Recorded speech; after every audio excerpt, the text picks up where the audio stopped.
భారత మాజీ ప్రధానమంత్రి డాక్టర్ మన్మోహన్ సింగ్ గారి మృతి పట్ల సంతాప ప్రతిపాదన గౌరవ ముఖ్యమంత్రి గారు.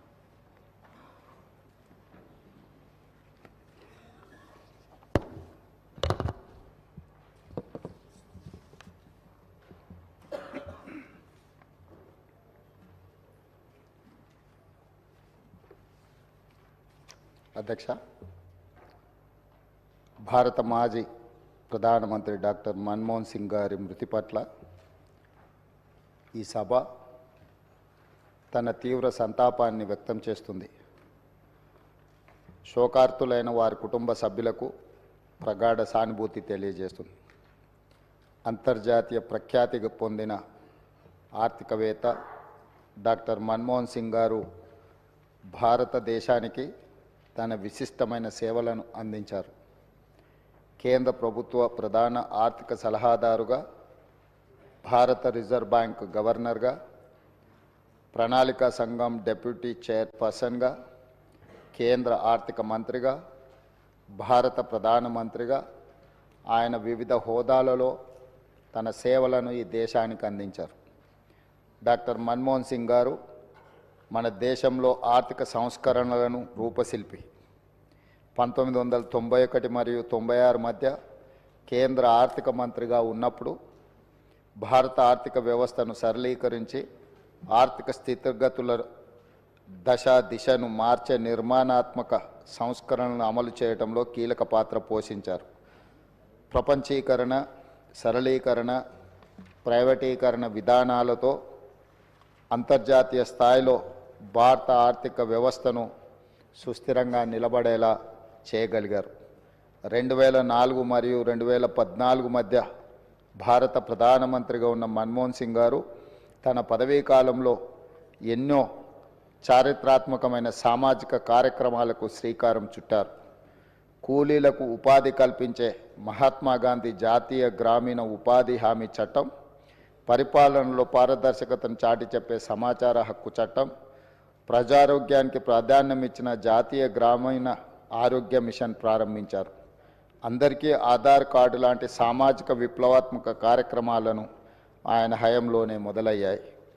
4 కోట్ల తెలంగాణ రాష్ట్ర ప్రజలు డాక్టర్ మన్మోహన్ సింగ్ గారికి ఎంతో రుణపడి ఉన్నారు. ఆయన ప్రధానమంత్రిగా ఉన్నప్పుడే తెలంగాణ రాష్ట్ర ఏర్పాటుకు మార్గం సుగమమైంది. 2014లో ఆంధ్రప్రదేశ్ రాష్ట్ర పునర్వ్యవస్థీకరణ చట్టాన్ని పార్లమెంట్ ఆమోదించింది. ఎన్నో ఏండ్ల పోరాటం ఫలించి తెలంగాణ రాష్ట్రం ఏర్పడింది. మన్మోహన్ సింగ్ గారు మన దేశానికి, ముఖ్యంగా తెలంగాణకు చేసిన సేవలకు ఈ సభ అపారమైన కృతజ్ఞతలను తెలియజేస్తుంది. ఆర్థిక రంగంలో దేశానికి ఆయన మార్గదర్శి, భవిష్యత్ తరాలకు ఆదర్శప్రాయమైన నాయకుడు డాక్టర్ మన్మోహన్ సింగ్ గారు. ఆధునిక భారతదేశాన్ని ప్రపంచ స్థాయిలో మేటి దేశంగా నిలబెట్టేందుకు ఆయన చూపిన దార్శనికత, ఆయన చేసిన కృషిని అందరూ గుర్తుంచుకోవాలి, భావితరాలు స్మరించుకోవాలి.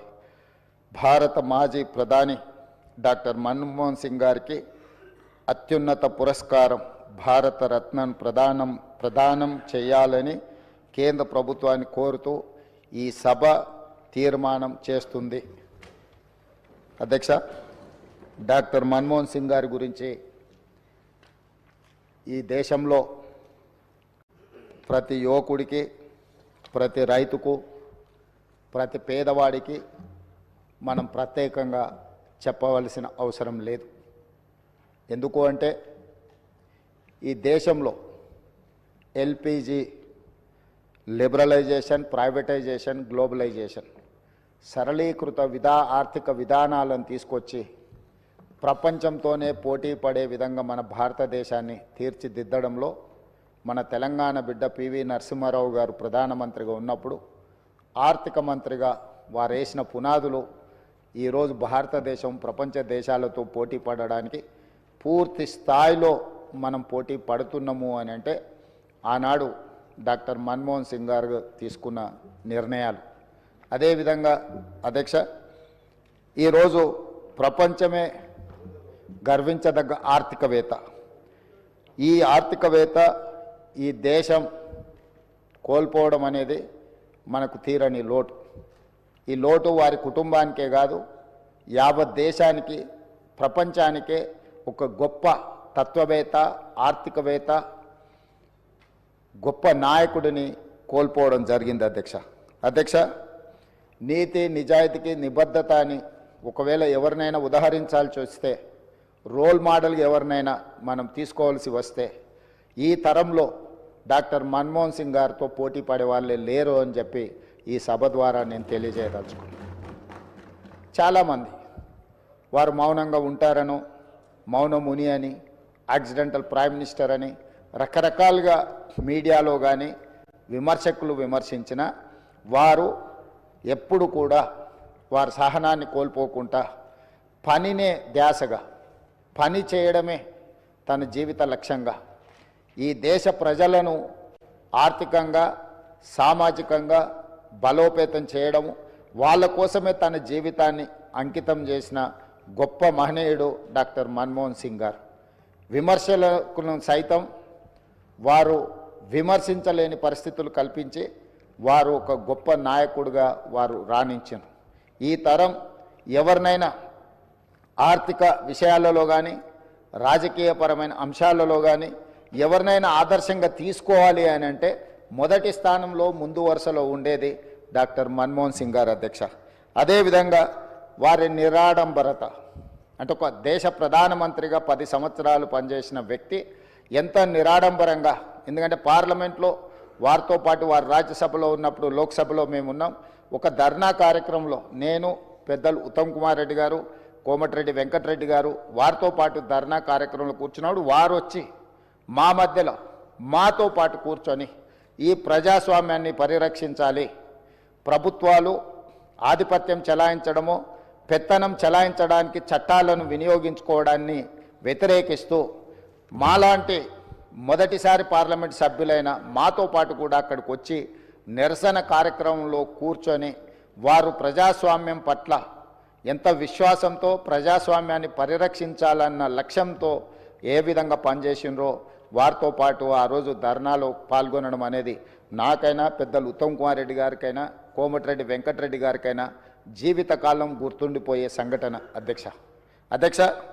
ఎవరైనా ప్రధానమంత్రి, ఆర్థిక మంత్రిగా, రిజర్వ్ బ్యాంకు గవర్నర్గా, అదేవిధంగా ఫైనాన్స్ కమిషన్ సభ్యులుగా ఇలా రకరకాల హోదాలు చేసి దేశ ప్రధానమంత్రి స్థాయికి ఎదిగిన వ్యక్తి పార్లమెంట్ ప్రజాస్వామ్యాన్ని కాపాడాలన్న ఆలోచనతోని నిరసన కార్యక్రమంలో పాల్గొని అందరి సహచర పార్లమెంట్ సభ్యులతో నిరసనలో పాల్గొనడం అనేది వారి నిరాడంబరత, వారికి ప్రజాస్వామ్యం పట్ల ఉన్న విశ్వాసం, నమ్మకానికి మనము ఆ అంశాన్ని ఉదాహరించుకోవచ్చు అధ్యక్ష.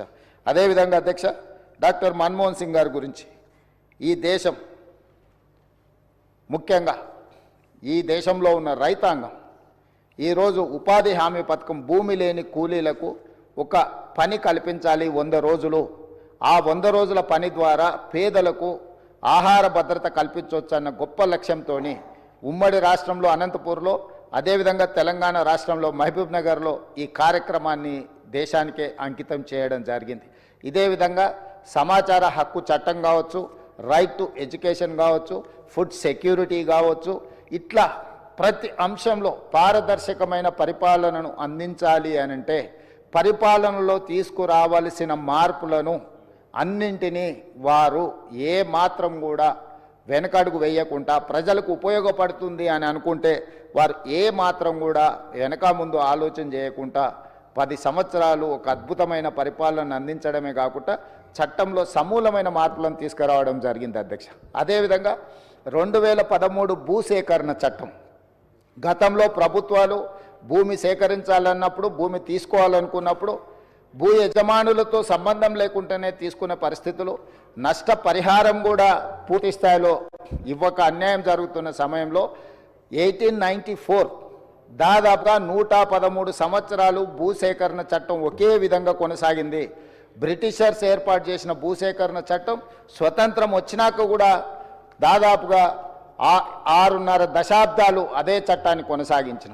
అలాంటి చట్టాన్ని సవరించడం ద్వారా భూమి కోల్పోయే యజమానులకే కాదు, భూమి లేని గ్రామాలను నమ్ముకొని కుల వృత్తులు చేతి వృత్తుల ద్వారా గ్రామాల మీదనే ఆధారపడ్డ నిరుపేదలకు కూడా మీరు R&R ప్యాకేజ్ అమలు చేసినప్పుడు వాళ్ళను కూడా మీరు దృష్టిలో పెట్టుకోవాలి, ప్రభుత్వం నష్టపరిహారం ఇవ్వాలని ఒక గొప్ప మానవవాదం వారు చూపించింది అధ్యక్ష.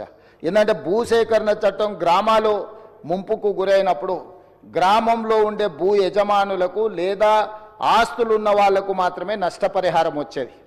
గ్రామాన్నే నమ్ముకున్న కుల వృత్తులు చేతి వృత్తులకు సంబంధించిన వాళ్ళు, భూమి లేని వాళ్ళు, సొంతంగా ఇల్లు లేని వాళ్లకు ప్రభుత్వం ఎలాంటి నష్టపరిహారం ఇచ్చేది కాదు అంతకంటే ముందు. కానీ డాక్టర్ మన్మోహన్ సింగ్ గారు తీసుకొచ్చిన 2013 భూసేకరణ చట్టం ద్వారా గ్రామాలలో ఉన్న ముంపుకు గురైతున్న గ్రామాలలో ఉన్న నిరుపేదలు ఎవరైతే ఉన్నారో కుల వృత్తులను చేతి వృత్తులను నమ్ముకున్న వాళ్ళకు కూడా ఖచ్చితంగా ప్రభుత్వం సహాయం అందించాలి. గ్రామమే మునిగినప్పుడు గ్రామం మీద ఆధారపడి బతుకుతున్న వాళ్ళు నిరాశ్రయులు అన్నప్పుడు ఎక్కడికి వెళ్ళాలనో ఎక్కడ బ్రతకాలనో తెలియని పరిస్థితి. ఇది ఒక మానవత్వం లేని ఆలోచన కాబట్టి దీన్ని తప్పకుండా తొలగించి వాళ్లకు నష్టం పరిహారం ఇవ్వడమే కాకుండా వాళ్ళ కష్టం కలగకుండా చూడాలని ఆ చట్టంలో డాక్టర్ మన్మోహన్ సింగ్ గారు మార్పులు తీసుకొచ్చారు.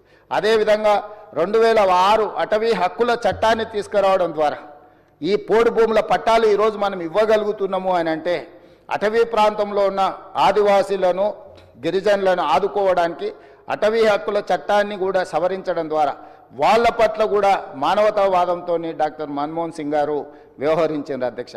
ఈ రకంగా చెప్పుకుంటూ వెళ్తే మనకు డాక్టర్ బాబాసాహెబ్ అంబేద్కర్ గారు రాజ్యాంగాన్ని ఇవ్వడం ద్వారా ఎంత గొప్ప పరిపాలన అందించడానికి వారు పునాదులు వేసినరో ఆ స్ఫూర్తిని కొనసాగించే విధంగా ఆ స్ఫూర్తితో పరిపాలనను అమలు చేసే విధంగా డాక్టర్ మన్మోహన్ సింగ్ గారు చట్టంలో మార్పులు తీసుకొచ్చి ఆ మార్పుల ద్వారా ప్రజలకు మేలు జరిగే విధంగా వారు నిర్ణయాలు తీసుకున్నారు అధ్యక్ష. అలాంటి నాయకుడిని ఒక గొప్ప తత్వవేత్త, ఆర్థికవేత్త, మానవతావాదిని కోల్పోవడం అనేది మన దురదృష్టము. నిజంగా తీరని అన్యాయం ఈ దేశానికి జరిగిందని నేను ఈరోజు భావిస్తున్నాను అధ్యక్ష.